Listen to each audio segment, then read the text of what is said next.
Assalamu alaikum. Wa alaikum salam. How are you doing? Alhamdulillah. Father. Why did you call me here? I want to build a mosque. What is your opinion about that? My son. MashaAllah.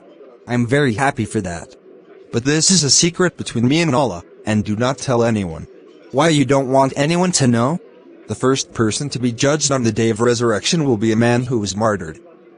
He will be brought and his blessings will be made known to him and he will recognize them. The Prophet will say, "What did you do with them?" He will say, "I fought for you until I was martyred." He will say, "You have lied, but you fought so that it would be said, 'He is brave,' and it has been said." Then he will be ordered to be dragged on his face until he is thrown into the fire. A man learned knowledge, taught it, and recited the Quran. He will be brought and Allah will show him his blessings and he will recognize them. Allah will say, "What did you do with them?" He will say, "I learned knowledge, taught it, and recited the Quran for you." He will say, "You have lied. Rather, you learned knowledge so that it would be said, 'He is a scholar,' and you recited the Quran so that it would be said, 'He is a reciter,' and it has been said." Then he will be ordered to be dragged on his face until he is thrown into the fire. A man whom Allah had given abundantly and given all kinds of wealth, was brought to him. And Allah made known to him his blessings and he recognized them. Allah said, "What did you do with them?" He said, "I have not left any path in which you would like to be spent except that I spent in it for you." He said, "You have lied, but you did it so that it would be said, 'He is generous,' and it has been said." Then he was ordered to be dragged on his face, and then thrown into the fire. I remember a certain story. The old woman in the mosque.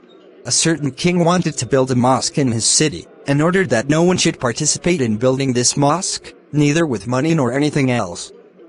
He wanted this mosque to be his own money alone, without help from anyone. He warned and warned against anyone helping in that, just to be proud of it. The construction of the mosque was completed and the king put his name on it. One night, the king saw in a dream that an angel descended from heaven, erased the king's name from the mosque, and wrote the name of a woman.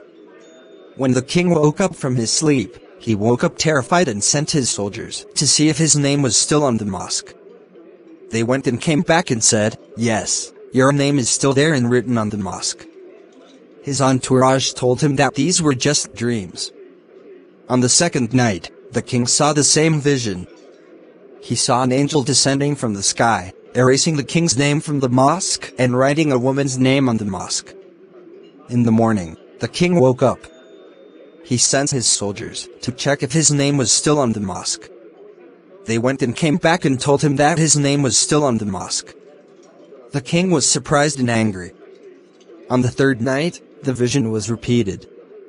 When the king woke up, he got up and had memorized the name of the woman, whose name was written on the mosque. He ordered that this woman be brought. She came and she was an old, poor woman who was trembling.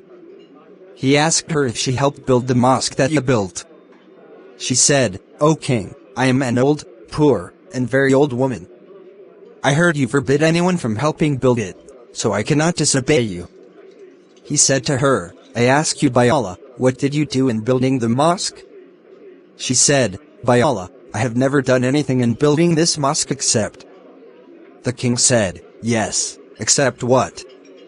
She said, "Except that one day I passed by the side of the mosque, and if one of the animals carrying wood and building tools for the mosque was tied with a rope to a peg in the ground, and near it was a bucket of water and this animal wanted to get close to the water to drink, but it could not because of the rope and thirst had reached him severely, so I got up and brought the bucket of water close to it and it drank from the water. This is, by Allah, what I did." The king said, "Glory be to Allah. You did this for the sake of Allah, so Allah accepted it from you, and I did my work so that it would be called the king's mosque, but Allah did not accept it from me." So the king ordered that the name of the old woman should be written on this mosque. MashaAllah.